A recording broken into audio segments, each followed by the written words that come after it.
Hey guys, today we're going to talk about a nationalizing event that will draw together the 13 colonies in the early 1700s.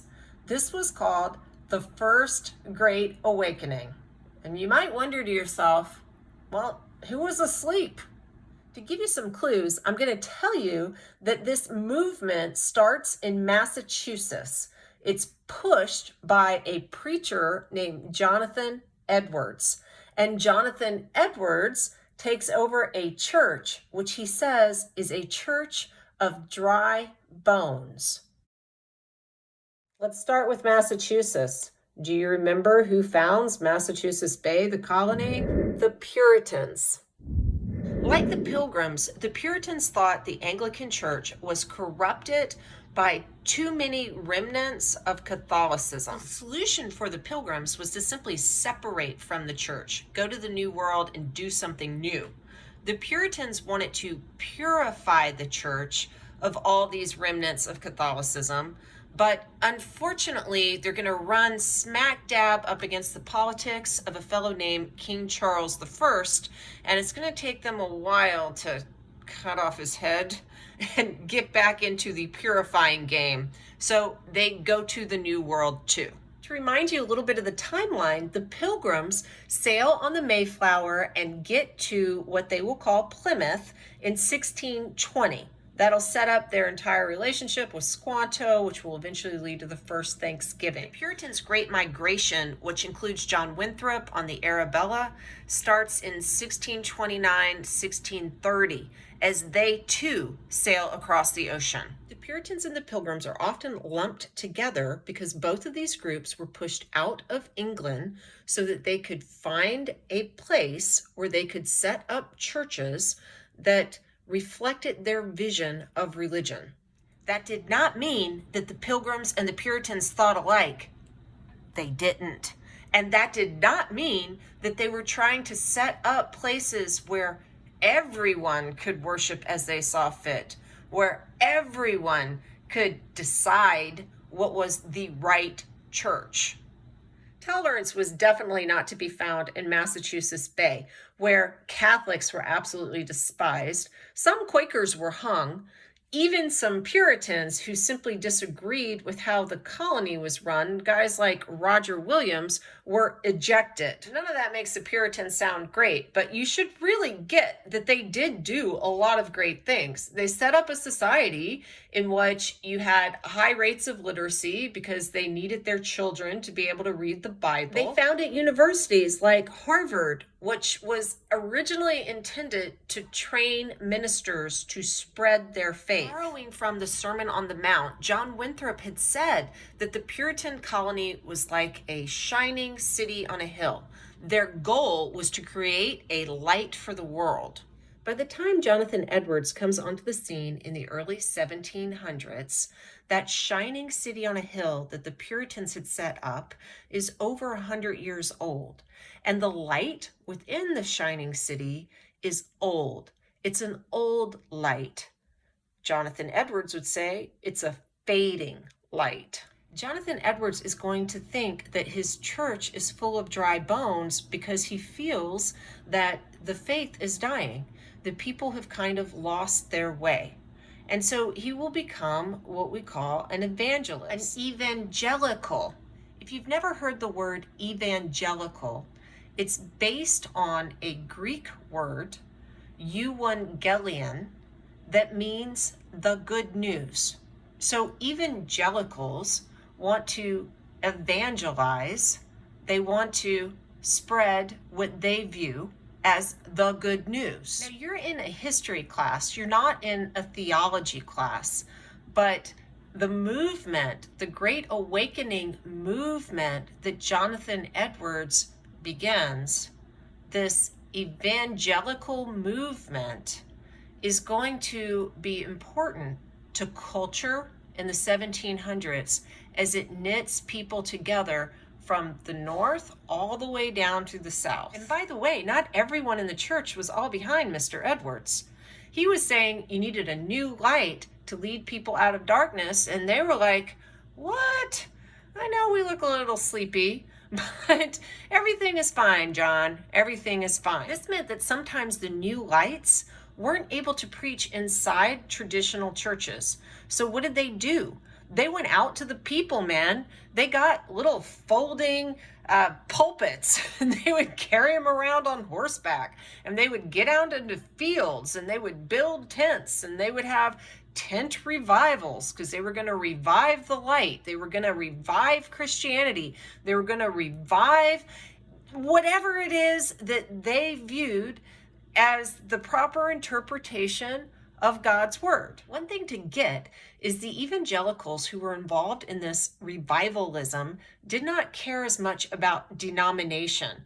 They cared more about individuals figuring out that they had some sort of personal relationship with God. Another thing to get is revivalism did not stay in Massachusetts. No, no, no, no, no.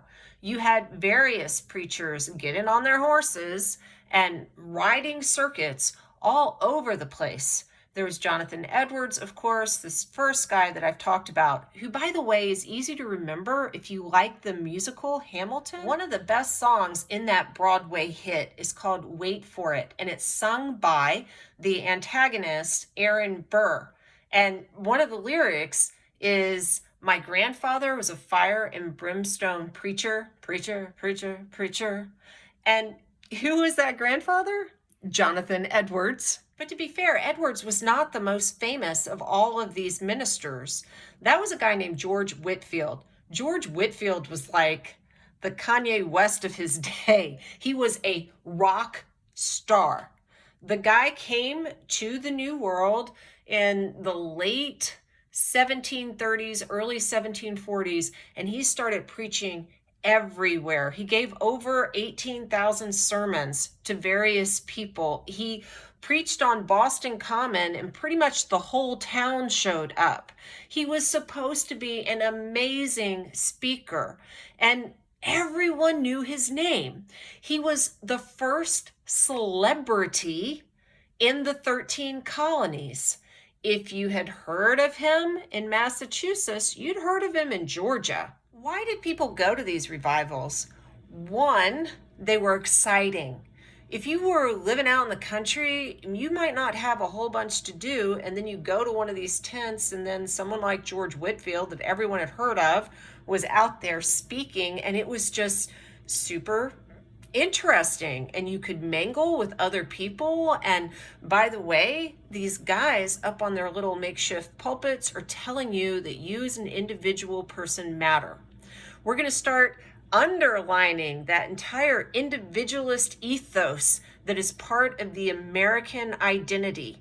This even goes with the religion as it is being espoused in this first great awakening, where everyone is waking up. A second thing that made these things popular was they were extremely inclusive. It didn't matter who you were. People from all classes participated in revivalism. People from all denominations participated in revivalism. Obviously, it was a Protestant movement, but some Catholics even showed up and listened. You had slaves who were invited to the tents. You had women who were lifted up and told that their feelings really did matter, that Anne Hutchinson wasn't all that wrong when she was saying that she had some sort of conduit to God via antinomianism. The First Great Awakening undermined some dogmatic church doctrines that would have existed, say, when Massachusetts Bay was first established, and put an emphasis more, again, on the individual salvation, individual conversion, individual feeling. Like the old Puritans, the new lights who were engaged in all this revivalism saw the worth in establishing new schools to again train ministers, to again export ideas about faith. So you had rise up some new colleges, which are still prestigious in the United States. Places like Brown or Dartmouth or Princeton or Rutgers, names that you are probably familiar with.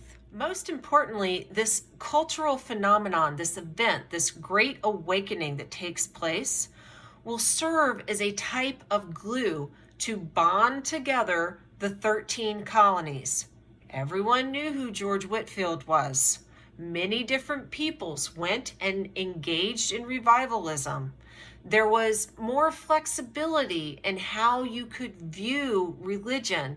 You didn't have to do a my way or the highway kind of thing, as the Puritans had once done. This will actually lead to more tolerance, I think, even though, and it'll take a while, even though this was a Protestant movement. Because if you can be a Presbyterian who all of a sudden is accepting a Methodist, who all of a sudden is accepting a Lutheran, then at some point perhaps you'll also accept a Catholic. Now I'm going to take an even bigger leap in trying to explain to you what I think was the impact of this democratizing event, the First Great Awakening. Perhaps a stress on the sanctity of the individual and his or her free will led not just to more tolerance for people within different Christian denominations, but to people outside of Christianity as well.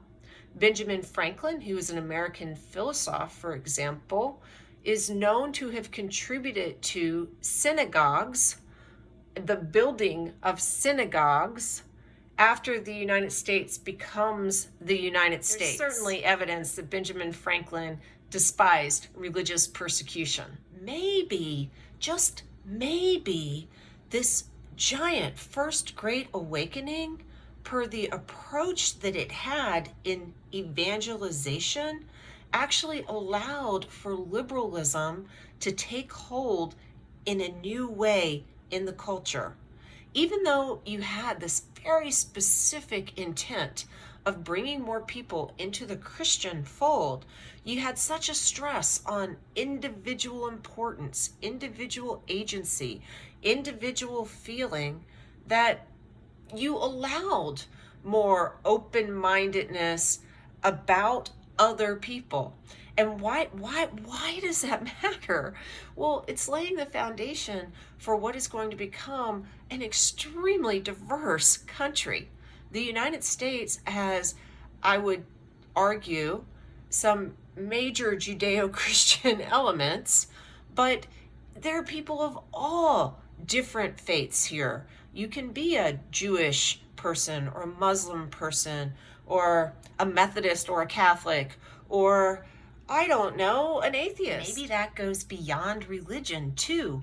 Maybe you can be a Democrat or a Republican or a Libertarian or a member of the Green Party or whatever, and people will tolerate your politics too. You had to somehow get away from Massachusetts Bay mindset. Remember, that was, you think my way or you can hit the highway. Am I right? It's just a thought. I hope all of that has helped you understand why the First Great Awakening is important in colonial history. It will be followed by a Second Great Awakening in the antebellum era in U.S. history. Bye.